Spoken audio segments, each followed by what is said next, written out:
a good faith basis to bring these charges, that they had the evidence to do so. Of course, there's the old adage that the grand jury will indict a ham sandwich. The burden is it's easy to get. The idea of that is that the people in the grand jury are being presented information from trained prosecutors who know how to get the indictment. I mean, is that what the meaning of that is? Yeah. Indict a ham sandwich when you hear that, right? Right. That's what that means, legally, right? They consider legally sufficient evidence and reasonable cause to believe that a crime was committed by that individual. That's all. Yeah. Right? So it's a much lesser burden in the grand jury to get an indictment.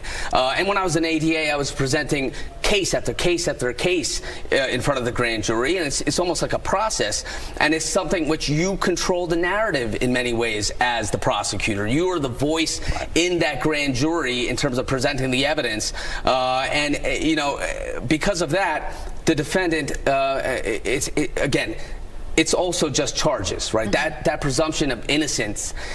Donald Trump maintains that. These are just charges. Even though a grand jury votes, it's not a conviction. He still has the presumption of innocence here. The prosecution still needs to prove their case beyond a reasonable doubt. And I would imagine that Alvin Bragg, you know, if he was really making sure that this was thought out and this was a process and a prosecution or an endeavor that he was seeking that's going to be possibly successful, I would imagine that they have thought through that, and I hope they have. I mean, yeah, I take that for granted, honestly. Yeah. There's no doubt the stakes of this case. You know what I mean? I mean, for sure. And again, you know, and we are getting, here it is. This is some pictures, still images from inside the courthouse. This is the first look we're getting at Donald Trump, flanked by attorneys and court officers. This happened within the last half hour. He is continuing to be in the courtroom as we speak, maybe a little bit longer than people had anticipated. He's been in there since 2:20 or so. Yeah, 2:19, 2:20. So he's been in there almost 25 minutes at this point.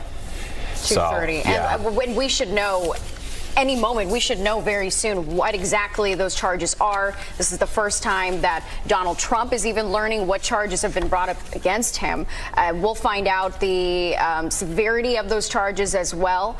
And then we'll have a press conference from Alvin Bragg at 3:30 Eastern Time talking about their evidence behind this. Yeah, it's going to be sort of an interesting visual. You're going to have Alvin Bragg on one side of your screen, and invariably it's going to be the motorcade or the flight taking off, heading back to Florida of the former president. So certainly, you know, from a visual standpoint, really just a stunning, historic day here in New York City. But again, on the right side of your screen, that is the first image released of the former president in the courtroom where he continues to be at this moment. On the left side of your screen, that's a pool camera set up in the hallway outside the courtroom. We saw him briefly walk into the courtroom at around 2:29. He remains in there right now, and then we're going to see him head back out, head down to the elevator, head to his waiting car. He did not say anything on his way in. He looked very somber, very glum, very businesslike as he headed into the courtroom, as he looks like in the picture as well on the right side. So any moment now we're about to see the reverse as he exits the courthouse in the courtroom with his attorneys, and it'll be again interesting. We heard reporters yelling down the hallway, Mr. Trump, do you have any comment? He did not say a word as he was led into the courtroom itself. And it's just very interesting. A year ago this week, it seemed like this case was dead in the water. And now here we are, a former president for the first time being arraigned, facing indictment. And once we learn what those charges are and just how severe they are, we can figure out the next steps. But also learning to see if the judge invokes a gag order, what he can and can't talk about, how he's going to react to this too, what he's going to do with if there's a mugshot taken, what his team could do with that too. I mean, he's been wanting to drum up support from his base. I think so far the number was $8 million have been donated to his campaign. Just how Donald Trump will use this as his narrative as he's done in the past, too, for the campaign. Right, and you know, as we mentioned yesterday, basically, since this happened, the GOP 2024 nominee has come to a complete halt. Frozen in place. Everyone who's even running against him has to line up behind him in support while he goes through this. Now, we know this is a situation that's going to play out probably over at least a year or so, and there are other potential legal issues he's facing as well elsewhere in the country. So a lot of calculations certainly on his part about how he plays this going forward, appealing to his supporters, etc., as he right now is obviously the clear runaway frontrunner for the GOP 2024 nomination. I mean, it's not even close. Yeah.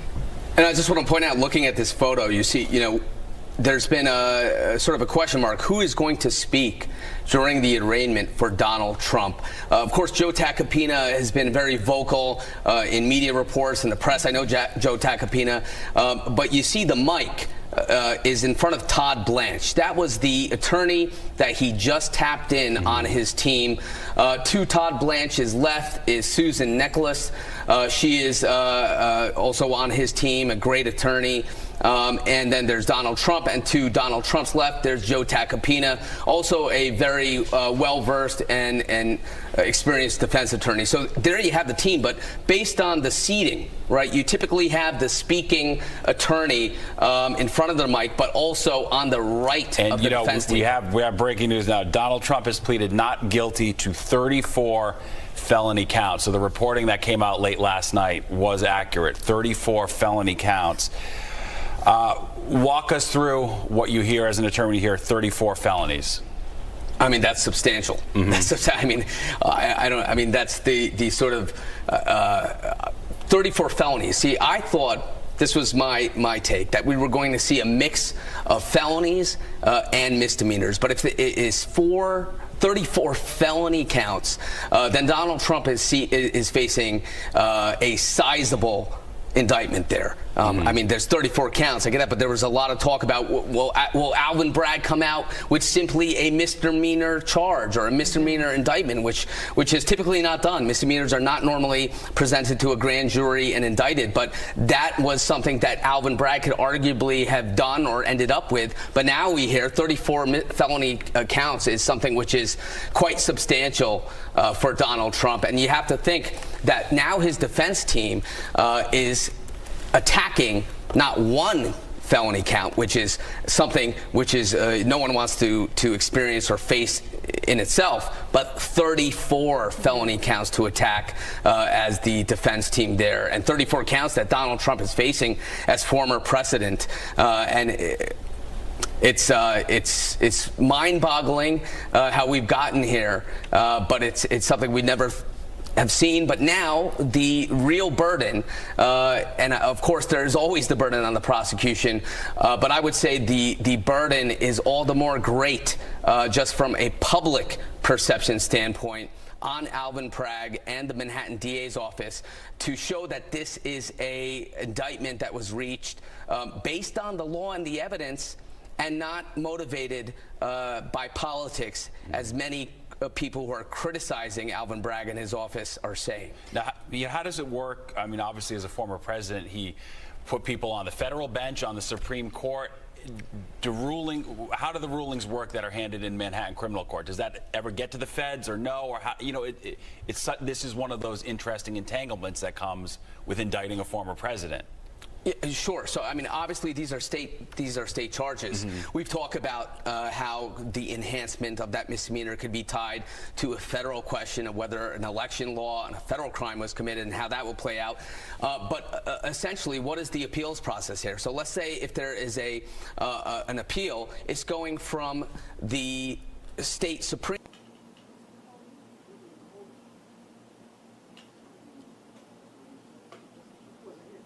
As you can see, we are now into this press conference here on LiveNOW from Fox. I am Andy Mack. This is a live look as our shot just went down of our Fox 5 team, as we have multiple shots out there. I also want to put up this shot right now here outside of the courtroom as well.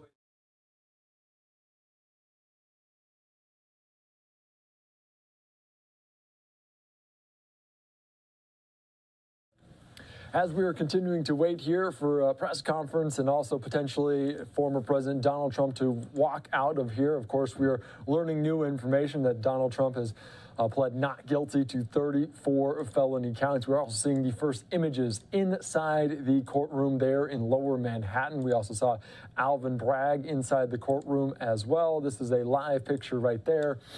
as we're also awaiting a press conference coming up very, very momentarily with Alvin Bragg as well. This is just inside the courtroom. I want to continue to put up multiple shots here on Live Now from Fox. I think it's still frozen from the earlier shot. As you can see, the two shots we're looking at right now inside the courtroom, and also awaiting the press conference of Alvin Bragg. Soon we'll have this coming up very momentarily as they will likely step out. We're also going to tune back into our Fox 5 team as they are continuing to cover this as well. So we are waiting for all of these shots here on Live Now from Fox. You can see plenty of media presence out there as well. We want to put up just some more shots of what we're seeing from this inside this Manhattan courtroom, this Manhattan courthouse.